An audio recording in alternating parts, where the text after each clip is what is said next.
La libertad es bastante limitada. De hecho, es muy difícil que un medio como Sputnik o como RT diga la invasión de Rusia a Ucrania. Es muy difícil que un medio como CNN o como DW diga la operación militar especial preventiva de Rusia en el este de Ucrania. Y también es muy interesante ver las raíces del conflicto, que básicamente son por temas étnicos, lingüísticos, identitarios. Ahora se ha convertido en un conflicto geopolítico, pero inicialmente era un tema de identidad, porque el 60% de los rusos estaba con miras a analizar qué estaba pasando en Ucrania, en el Donbass, teniendo en cuenta que la mayoría de ucranianos del Donbass habla ruso y que más o menos la mitad de la población ucraniana habla ruso. Pero después del 2014 empezaron a tratarlos como una minoría, porque llegó un gobierno que trató de recuperar una figura llamada Stepan Bandera, que fue un cómplice de los nazis cuando los nazis se metieron a Ucrania en la Segunda Guerra Mundial, porque él fue el que lideró un movimiento que decía que los nazis eran los que estaban liberando a los ucranianos del comunismo de Stalin. Y por eso hablar de libertad en esos contextos es muy difícil, porque uno podría decir que tienen libertad de prensa hasta cierto punto. Por ejemplo, un medio como Caracol, como RCN, puede decir que los falsos positivos existieron. De hecho, el mismo Álvaro Uribe Vélez, en su autobiografía del año 2012, No hay causa perdida, él dice que los falsos positivos existieron. Es de los pocos escándalos que él reconoce, pero él argumenta en su autobiografía que él nada tuvo que ver con los falsos positivos, con los 6.402, que fueron unas manzanas podridas del ejército las que cometieron esas ejecuciones extrajudiciales. Y RCN y Caracol también van en esa dirección. En cambio, si usted ve, por ejemplo, Noticias 1, que es un medio claramente antiuribista, no solamente reconocen los falsos positivos, sino que dicen que tanto Álvaro Uribe Vélez como su ministro de Defensa, Juan Manuel Santos, son responsables de los falsos positivos. Y entonces no es lo mismo ver un noticiero que ver el otro. Y uno se pregunta si en Caracol y RCN tienen la libertad de decir lo que tiene Noticias Uno para comentar. No tienen esa libertad. Ellos tienen que seguir una línea, porque si no lo sacan. Igual pasa en el régimen venezolano. Hay medios como Telesur que no pueden decir que Maduro es dictador. Tienen que decir el presidente de la República Bolivariana de Venezuela. No pueden decir que en Venezuela se violan derechos humanos. Ellos tienen que decir más bien que son otros, como los Estados Unidos, los que están invadiendo países. Entonces es muy difícil encontrar libertad. Y en medio de todo, la libertad existe, pero muy a medias. Pero en el caso colombiano tuvimos una época con la Carta Magna de 1886 en donde solamente había libertad de prensa en épocas de paz. Entonces prácticamente no había libertad de prensa, porque casi siempre estábamos en guerras civiles o en anuncios de guerras civiles. Entonces es muy difícil lograr la libertad. Claro, y uniendo aquí temas, entonces, ¿cómo se ven en las redes sociales esas formas de censura, ya sea a los canales, ya sea a personas particulares que están poniendo ahí información en vivo y en directo? Excelente pregunta. Se nota porque hay un alto nivel de hipocresía, porque tanto Estados Unidos como sus empresas, como Google, Twitter, dicen que ellos son demócratas, que son liberales, que están a favor de la libertad de expresión, pero les voy a poner dos ejemplos, uno con Facebook, otro con YouTube. El Facebook me ha sancionado 9 veces en el último año, y no es por decir HP, no es por decir insultos xenófobos o racistas, es porque en algunos escritos mencionaba el término de imperio de Estados Unidos de América. Entonces decía comentario de odio y de xenofobia, y yo no estaba insultando al ciudadano, al gringo promedio, yo estaba insultando al gobierno de Estados Unidos, bueno, ni siquiera insultándolo. Estados Unidos ha hecho más de 60 invasiones desde el siglo XIX. A mediados del siglo XIX se quedó con la mitad del territorio mexicano. Los Ángeles, Arizona, Texas, son mexicanos que hablan inglés y que gracias a una guerra se quedaron gringos, pero eran mexicanos. En la época de Simón Bolívar, de Santa, eran mexicanos. Entonces, Estados Unidos ha invadido varias veces a Nicaragua, a Argentina, ha invadido varias veces a Irak, ha invadido a países en todos los continentes, ha invadido a Yemen, a Yugoslavia, ha invadido a Cuba, ha invadido a todos los países que ellos han considerado enemigos, Afganistán, Libia. Entonces, Rusia invade a Ucrania, comprando la retórica occidental, pero a Rusia lo sacan del mundial y a Estados Unidos no. Entonces, en el 2003, invasión a Irak, y Estados Unidos clasificó normalmente, o sea, ya había pasado el mundial de Corea y Japón, pero normalmente la FIFA debió eliminar a Estados Unidos por esas invasiones del mundial de Alemania 2006. Entonces, ¿por qué Estados Unidos sí pudo ir al mundial Alemania 2006 y por qué Rusia quedó eliminado por decreto desde la FIFA de Qatar 2022? Entonces ahí se empieza a notar. Entonces yo no dije mentiras, pero como es una empresa norteamericana, si yo hubiera dicho el imperio ruso, y yo también he hecho el ejercicio porque yo también considero que Rusia es un imperio, nunca me han censurado, las 9 veces, como 3 me han censurado por lo mismo, pero nunca, cuando digo el imperio ruso, nunca me censuran. Cuando digo el imperio estadounidense, dicen que es un comentario de odio y de xenofobia y me eliminan el comentario y me sancionan el Facebook. Ese fue el caso en YouTube y en Facebook. No, ese fue en Facebook. Fue en Facebook. Bueno, y el de YouTube fue con mi canal de la Universidad Nómada, que ahí también me han sancionado varias veces. Cuando estábamos en la pandemia, yo invité unos panelistas que tenían diferentes posiciones. Una profesional de la medicina colombiana que está a favor de la posición oficial de vacunas, de todo normal, e invité un médico costarricense que pues él estudió en Cuba y aparte de ser médico él también es naturalista y estudió medicina en Alemania. Entonces ambos estaban legalmente aceptados para hablar de medicina, o sea, ninguno de los dos era simplemente que uno defendía una posición oficial, otra no.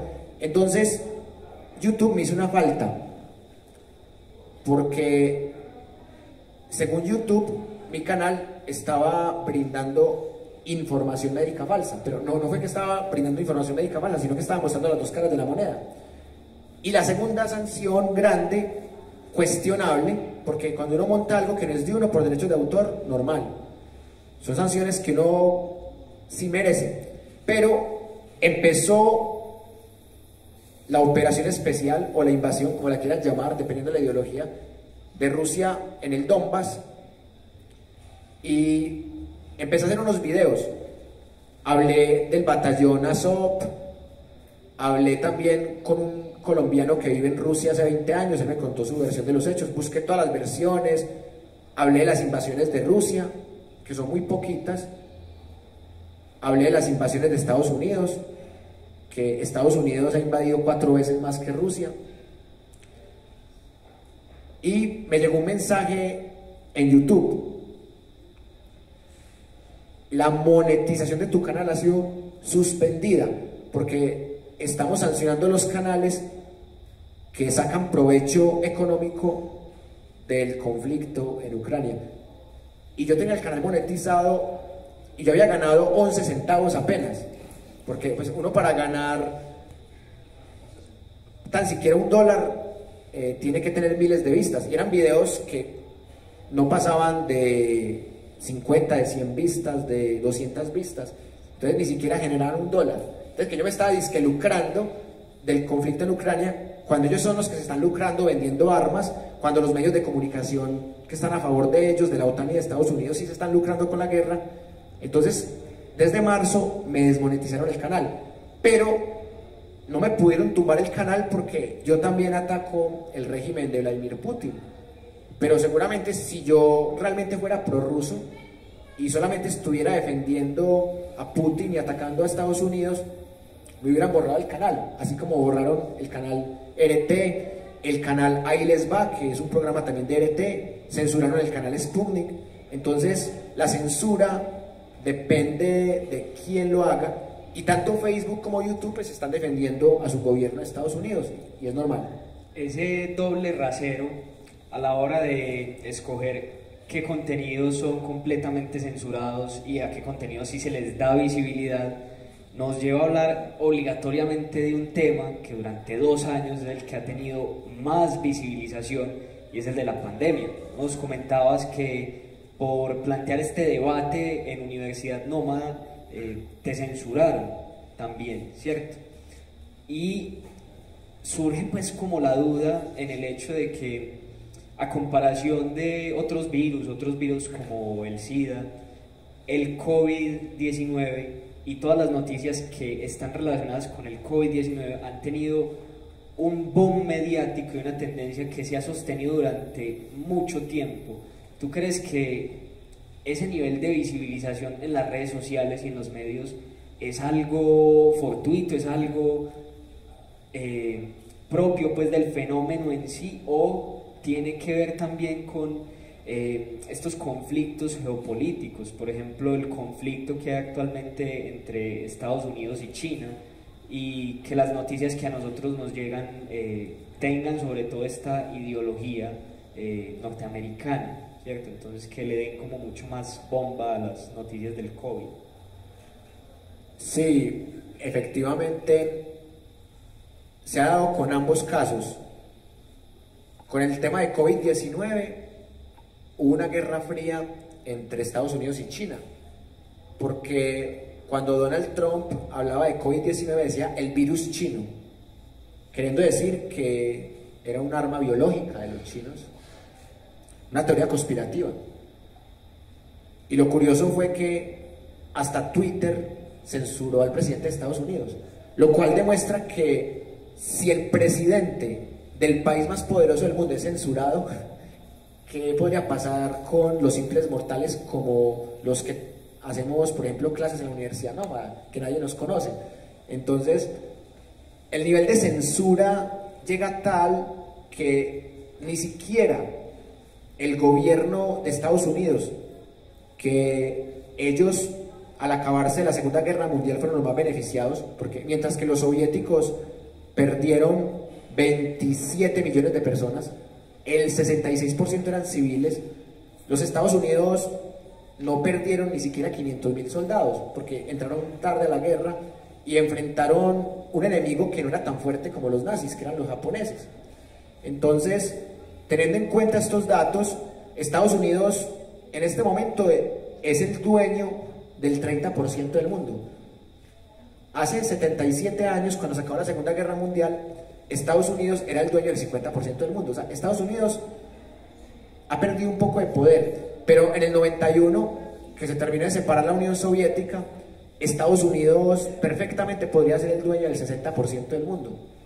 Entonces, que el presidente del país que en este momento es el dueño del 30% del mundo, que también sea censurado, demuestra que hay poderes transnacionales que están más allá del presidente de Estados Unidos, poderes, no voy a decir que Illuminatis o de masones, no, poderes de bancos, como el Banco Mundial, como el Fondo Monetario Internacional, poderes de organizaciones que tienen conflicto de intereses con las farmacéuticas, como la Organización Mundial de la Salud, entidades como la FIFA, que tienen el monopolio del fútbol, ya vimos lo que pasó al sacar a Rusia del Mundial, entidades como la UNESCO, que tienen el monopolio de la educación, entidades como la OCDE, que también en el gobierno de Santos se metió a esa entidad que supuestamente es para una economía de países en desarrollo,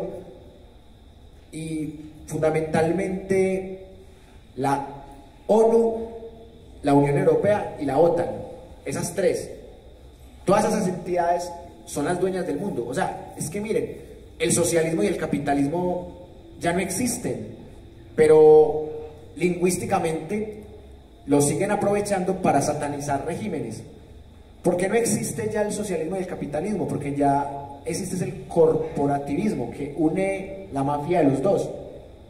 Porque la teoría dice que el socialismo es cuando el Estado controla los 5 grandes medios de producción, que son tierra, capital, trabajo, tecnología y conocimiento. Y que el capitalismo era lo contrario, que el capitalismo era cuando las empresas privadas controlaban estos mismos 5 grandes medios de producción, que son tierra, trabajo, tecnología, conocimiento y capital. Entonces, si ustedes miran estas entidades que van más allá de la OTAN y del gobierno de Estados Unidos, que controlan la economía, controlan la salud, controlan los medios de comunicación, controlan la educación, controlan el fútbol. Se me olvidó mencionar el Vaticano, que controla la religión dominante de Occidente. El Vaticano. O sea, estas organizaciones controlan casi todo lo que rodea al mundo. Entonces, teniendo en cuenta eso, estamos ante una dictadura transnacional. No es ni siquiera la dictadura de la Unión Soviética y de Estados Unidos como hace 77 años.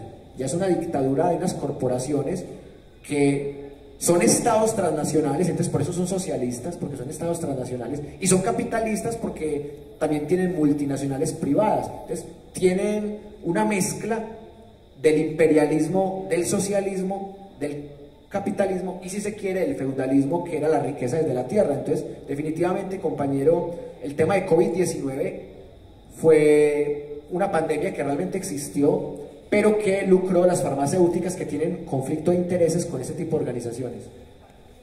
Si seguimos esa línea de pensamiento, ¿cuáles pueden ser los intereses de estas organizaciones, entidades transnacionales, con el cubrimiento mediático actual que se le está dando, y sobre todo en las redes sociales, al conflicto del Donbass? Excelente pregunta. El interés es básicamente lograr el establishment, porque miren, cuando se terminó la Segunda Guerra Mundial, a Alemania se la repartieron en pedacitos. Entonces, este pedacito chiquito para Francia, este pedacito para Gran Bretaña, y esta tajada grande para la Unión Soviética, y esta otra tajada grande para Estados Unidos.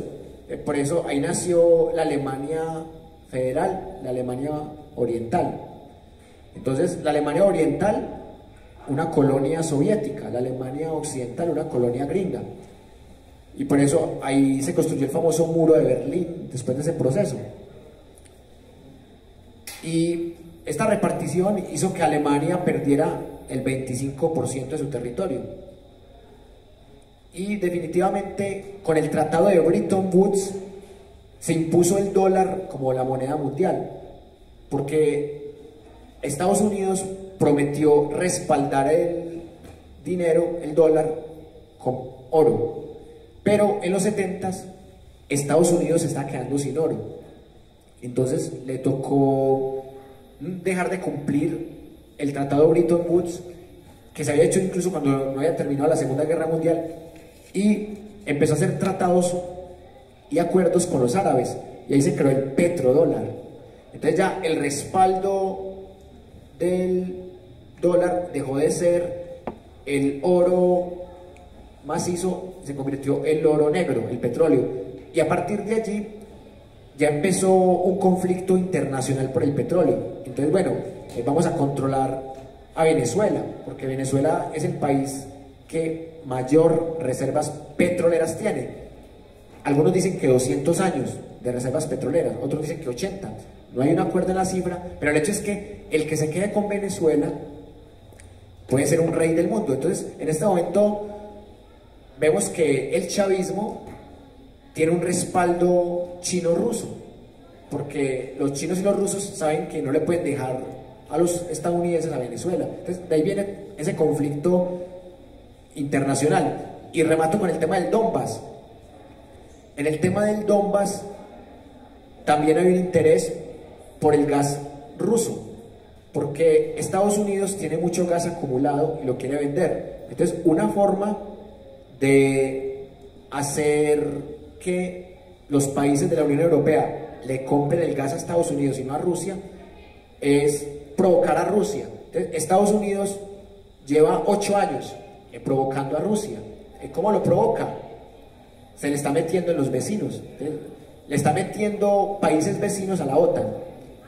A Ucrania no lo puede meter tan fácilmente porque Ucrania era la potencia económica de la Unión Soviética y Rusia la potencia militar. Entonces, meterse en Ucrania era prácticamente declarar la Tercera Guerra Mundial. Entonces, como no se le puede meter a Ucrania por el lado de la OTAN, se le está metiendo de manera clandestina.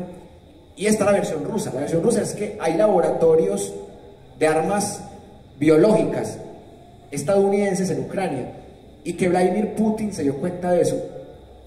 Entonces, que Vladimir Putin puso la queja ante la ONU y que lo ignoraron y dijeron que eran teorías conspirativas. Entonces, Estados Unidos tiene un gobierno títere en Ucrania desde hace 8 años y ese gobierno fomentó el nacionalismo de Stepan Bandera, y a partir de ese gobierno empezó una persecución sistemática a los ucranianos del este, del Donbass, que casi todos hablan ruso y casi todos tienen simpatía con el Kremlin. Entonces ahí empezó el tema del genocidio, el tema de incendios, el incendio de la casa de los sindicatos en donde quemaron 48 personas vivas. Entonces, si usted mira cómo presenta la noticia CNN, dice, por accidente, se quemaron 48 personas que eran unos terroristas prorrusos. Pero si usted mira RT o Sputnik, dice, fueron quemados 48 héroes que estaban luchando por el Donbass y por las repúblicas populares del Lugansk y del Donetsk. Entonces fueron 48 héroes los quemados. Entonces dicen los medios occidentales, fueron 48 terroristas. Entonces miren que una cosa es ser héroe, otra cosa es ser terrorista. Entonces miren que hay una retórica, y este conflicto nos permite sintetizar todos los conflictos de la Guerra Fría y de la cuarta y tercera generación también. Estuvimos hablando de esas corporaciones o entidades transnacionales y de la influencia que pueden ejercer a través de las redes sociales en la opinión pública. Ahora vamos a algo que nos es un poquito más cercano, y son esas comunidades digitales. ¿Cuáles son como los puntos de influencia que tienen, la incidencia que tienen las comunidades de personas, los grupos en redes sociales, digamos, para incidir sobre esa información que nosotros recibimos, para moldear la forma en que se está viendo el conflicto? Es muy importante esa pregunta porque hay comunidades digitales que claramente buscan adoctrinar y hay otras que tratan de fomentar el pensamiento crítico. Entonces, en el caso de la Universidad Nómada, hemos tenido panelistas que son católicos, que son ateos, que son uribistas, que son de derecha, que son de izquierda, que son marxistas, que son de centro o ambientalistas o tibios, como les llaman.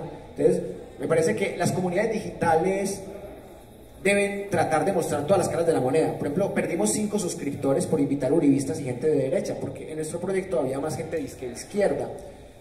Pero no podemos poner por encima la ideología al pensamiento crítico, porque todo proyecto de educación popular tiene que tener autocrítica. Y por eso tu pregunta es muy interesante, porque las comunidades digitales se vuelven comunidades emocionales. y muchas veces argumentan con falacias, con sesgos cognitivos, con estereotipos, con efectos Mandela. Y la idea de la universidad nómada es meterle algo de razón, de pensamiento crítico y de argumentación para evitar ese tipo de fanatismos.